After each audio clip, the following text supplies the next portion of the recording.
Assalamualaikum warahmatullahi wabarakatuh. Alhamdulillahirabbil alamin. Assalatu wassalamu ala asrofil anbiya'i wal mursalin wa ala alihi wa sahbihi ajmain amma ba'du. Yang saya hormati Bapak Imam Asrowardi, Eskom Mkom, selaku dosen pengampu dari mata kuliah Rancang Bangun Jaringan Komputer. Pada video kali ini saya akan menjelaskan tentang materi pembahasan tentang investigate STP loop prevention di mana pada kali ini kita akan membahas atau menginvestigasi tentang pencegahan dari loop pada suatu jaringan dengan menggunakan protokol STP. Nah, silakan buka aplikasi Cisco pakai tracernya, kemudian jangan lupa untuk mengisi user profile. Di sini saya sudah mengisikan user profile-nya dengan nama dan juga identitas saya. Jika sudah diisi, silakan klik OK dan tunggu sampai proses loadingnya selesai.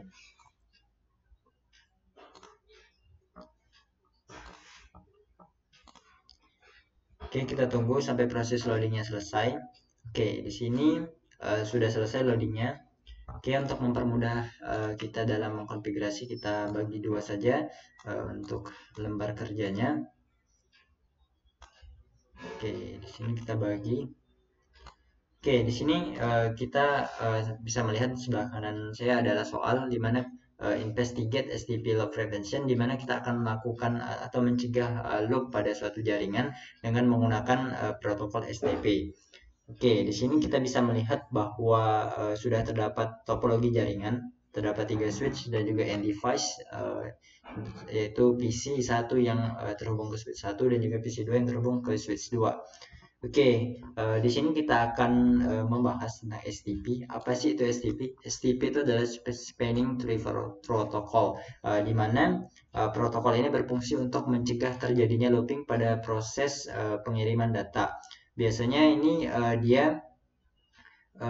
STP ini biasanya digunakan jika switch itu memiliki dua jalur atau lebih untuk menuju satu tujuan yang sama. Maksudnya seperti apa?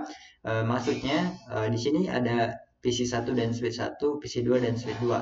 Nah, ketika PC1 ini ingin terhubung ke PC2, di sini dia akan mengirimkan data ke switch 1.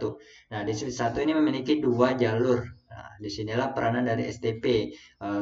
Bagaimana STP itu akan melakukan suatu konfigurasi agar tidak terjadinya loop pada jaringan, sehingga di antara dua jalur ini saja, di antara dua jalur ini hanya salah satu jalur saja menjadi jalur utama dan salah satu jalurnya adalah sebagai jalur backup ataupun cadangan ketika si jalur utama ini mengalami down.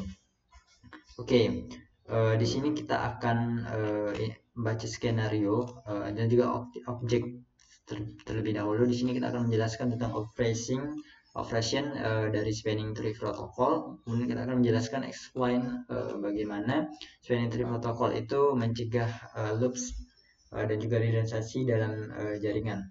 Oke, di background the scenario this activity kita akan menggunakan package tracer untuk mengobservasi operasi dari Spanning Tree Protocol in the simple switch network dan juga redundant paths. Oke, instruction yang pertama.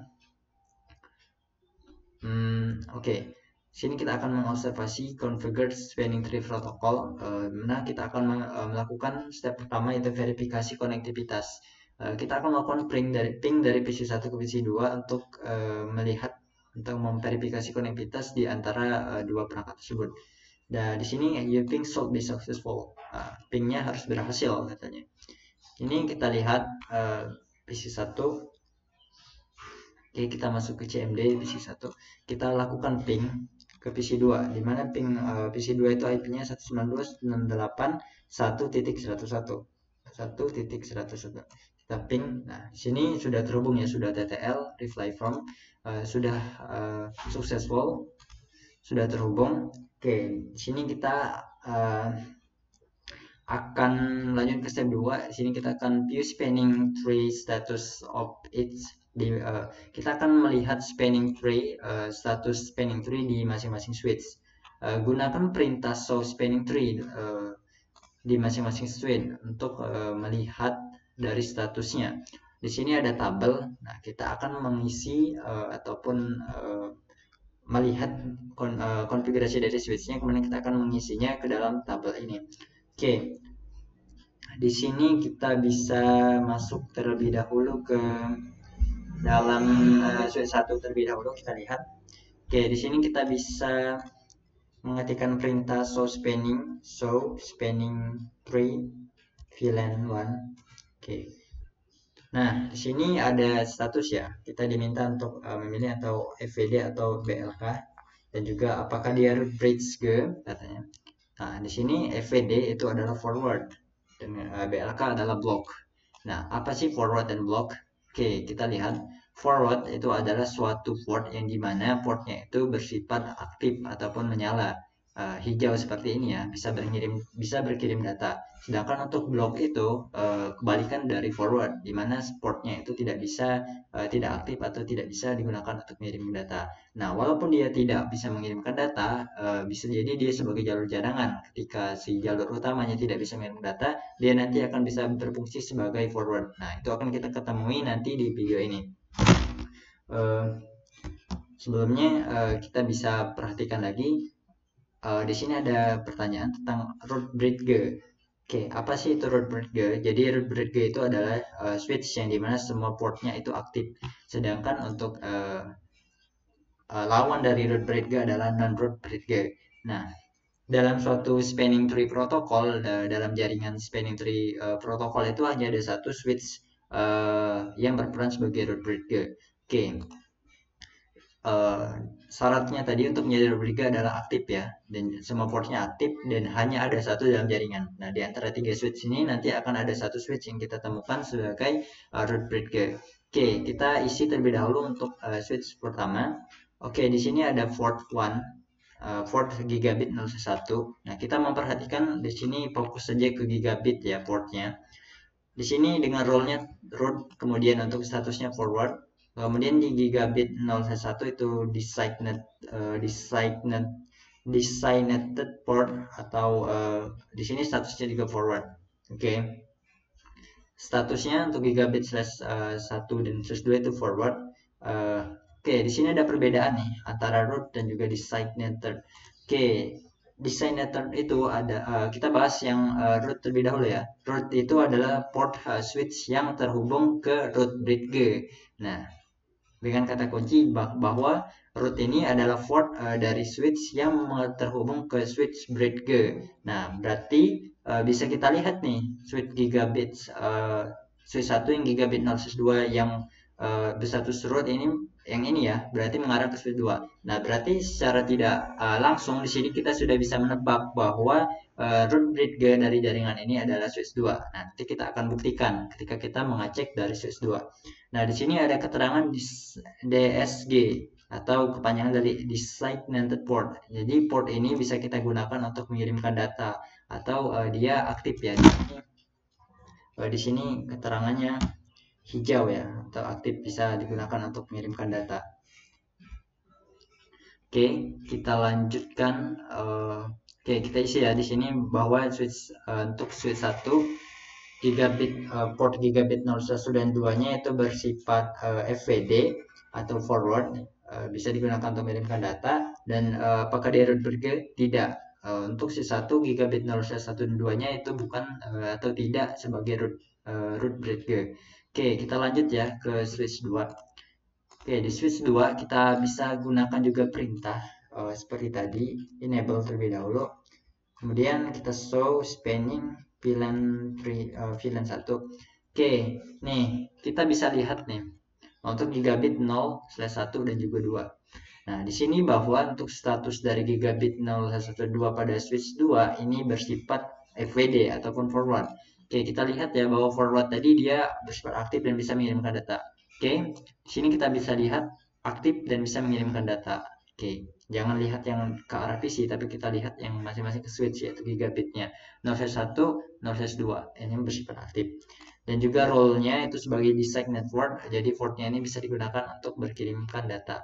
Oke, tadi kan kita lihat nih ya, di switch 1 bahwa dia apakah dia root bridge? Tadi kita jawab tidak, tapi kita bisa melihat nih di sini bahwa ada role-nya sebagai root di gigabit 0/2 dari switch 1 itu mengarah ke switch 2 bahwa dia root. Nah, sedangkan port root pada STP itu adalah port yang mengarah ke root bridge. Nah, di sini kita bisa lihat bahwa root bridge itu secara tidak langsung tadi, karena kita sudah lihat di switch 1 bahwa switch 2 adalah root bridge. Di sini kita buktikan bahwa benar sekali bahwa switch 2 ini adalah root bridge. Nah, di sini ada keterangan bahwa this bridge is the root. Jadi bridge pada switch 2 ini adalah root. Nah, dan juga perlu kita ingat bahwa root bridge itu memang semua portnya harus aktif dan juga bisa digunakan untuk berkirim data. Tapi tidak semua ya portnya aktif itu sebagai root bridge. Hanya ada satu root bridge pada suatu SPT atau Spanning Tree Protocol. Dan sini kita isi switch 2 statusnya sebagai forward semua. Apakah dia root bridge? Yes, di switch 2 ini dia berperan sebagai root bridge. Oke, kita lanjut ke switch 3.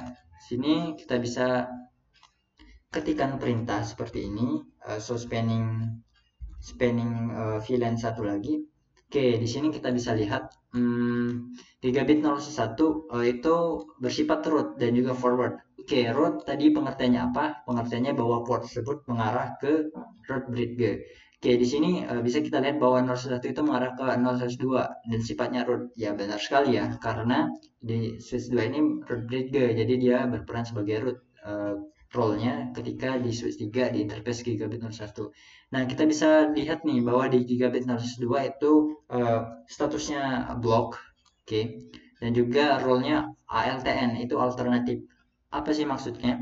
Oke, ALTN alternatif ini adalah ketika dia adalah suatu jalur cadangan ketika si jalur utama ini mengalami permasalahan, baik itu down ataupun terputus kabelnya ataupun lain sebagainya, maka si jalur alternatif ini akan digunakan. Nah, sekarang sifatnya block. Kenapa block? Karena itu fungsi dari spanning tree. Dia akan mencegah yang terjadinya redundant ataupun loop pada suatu jaringan.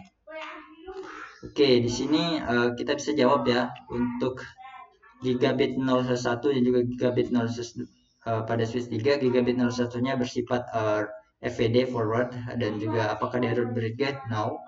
Oke, untuk gigabit 02-nya itu bersifat block dan juga apakah dia root bridge? No. Jadi yang hanya root bridge hanya switch 2. Oke, kita lanjutkan ke pertanyaan. Di sini ada pertanyaan. What do you think the means? Apa arti lampu pada jaringan ini? Oke, lampu itu bisa kita lihat ya, hijau dan orange di sini. Hijau itu menandakan bahwa ports pada kabel tersebut portnya itu aktif ya, sedangkan untuk yang orange itu tidak aktif atau dalam keadaan statusnya di blok. Kemudian di sini ada keterangan, ada pertanyaan lagi, what paths will frame take from PC1 to PC1. Jadi jalur apa yang diambil frame dari PC1 ke PC2. Jadi dia akan mengirimkan data dari PC1 akan mengirimkan data ke switch 1, switch 1 akan mengirimkannya ke switch 2, dan switch 2 akan mengirimkannya ke PC2. Oke. Why do the frames not travel not through switch 3? Jadi mengapa bingkai itu tidak bergerak ke switch 3? Ya, benar sekali tidak bergerak ke switch 3. Karena ini spanning tree protokolnya menempatkan gigabit 0/2 pada switch 3 itu statusnya block ya, sehingga dia tidak bisa mengirim maupun menerima data. Oke. Di sini ada pertanyaan, mengapa spanning tree place the fork block state? Jadi jika semua port itu dapat, mengapa spanning tree itu memberikan atau menempatkan block state ataupun dalam status pemblokiran. Jadi jika semua port itu dapat meneruskan frame, itu akan terjadi yang namanya loop ataupun redundance dalam jaringan. Nah, itu dapat menyebabkan turunnya kinerja jaringan dan juga ataupun melambatkan kinerja jaringan. Makanya SPT ini berperan untuk mengatasi permasalahan seperti itu. Oke, di sini kita lanjut ke part 2, observasi spanning tree conference. Oke, remove the connection between 1 dan 2. Oke, open the CLI, katanya di switch 3. Kemudian kita bisa ketikkan lagi perintah nih, show spanning tree VLAN. Oke, statusnya masih seperti ini. Nah, kita diminta untuk select delete tool from menu bar and klik connect 1 dan 2. Oke, di sini kita bisa coba menghapus ya jalur dari switch 1 dan switch 2, kita hapus seperti ini. Oke, di sini kita minta untuk observasi dari switching protokol, kembali lagi ke CLI from switch 3, kemudian kita jalankan lagi perintah ini. Nah, kita bisa melihat nih, karena tadi bersifat sebagai alternatif, nah seharusnya ini nanti akan berubah. Dia tidak akan alternatif lagi. Nah, di sini kita bisa exit terlebih dahulu untuk melihat perubahannya. Kita enable, kemudian kita show spanning tree pilihan satu lagi. Nah, di sini berubah ya teman-teman. Sini tadi sebelumnya bersifatnya statusnya blok, kemudian dia di sini sudah bersifat statusnya LSN ya. Sedangkan sini ALTN, role-nya tadi alternatif dan statusnya blok. Sini sudah berubah menjadi designated, dia bisa berkirim data sekarang, tapi dia statusnya masih LSN atau listen. Nah, dia sedang mendengarkan. Nah, kita masuk lagi konfigurasinya. Nah, di sini berubah lagi dari LSN menjadi LRN. Nah, si SPT atau spanning tree protocol ini sedang mempelajari nih port ataupun jalurnya. Nah, sekarang kalau kita masuk lagi, maka dia statusnya akan berubah jadi FVD ataupun forward. Oke, that's right ya. Oke, di sini untuk role-nya sudah designated, berarti dia sudah bisa mengirimkan data dan juga si statusnya udah forward. Nah, jadi forward dia sudah bisa nih untuk mengirimkan data. Berarti dia sudah berhasil mempelajari port-nya tadi. Oke, di sini kita lanjutkan. Spanning frame, oke, gigabit the process. Nah, kita diminta untuk verifikasi connectivity dengan ping 1 dan juga ping 2. Seharusnya berhasil katanya. Oke, kita tadi sudah meng-ping ya. Kita ping lagi nih. Seharusnya berhasil seperti tadi. Oke, benar sekali ya teman-teman. Di sini bisa kita lihat bahwa si PC1 maupun PC2 sudah berhasil terhubung sama seperti tadi, walaupun si jalur utamanya di sini tadi sudah kita putus kabelnya. Oke, ada pertanyaan. Are any forwards winning orange the light indicators the forward is spanning tree protocol set other than forwarding? Why or not? Jadi apakah menunjukkan adanya tautan oranye bahwa forward dalam spanning protokol penerusan? Mengapa atau mengapa tidak? Tidak ada lagi indikator pada kabel di switch ini yang berwarna orange. Karena dia tidak ada lagi yang orange yang ditampilkan karena bukan lagi jalur redundance dalam jaringan. Jadi tidak ada lagi jalur redundant. Sini cuma ada satu jalur ya di sini. Tadi ada dua jalur yang mengarah ke sini dan juga ke sini. Nah, sini cuma ada satu jalur, jadi tidak ada lagi yang namanya jalur redundant. Oke, mungkin cukup sekian video presentasi saya pada kali ini berkaitan dengan spanning of tree protokol, di mana fungsinya sangat bisa kita lihat tadi ya, sangat berguna untuk mencegah yang namanya loop ataupun redundance dalam jaringan. Sehingga dengan adanya SPT ini dapat meningkatkan kinerja jaringan menjadi lebih baik lagi. Oke, saya ucapkan terima kasih banyak dan saya akhiri. Wassalamualaikum warahmatullahi wabarakatuh.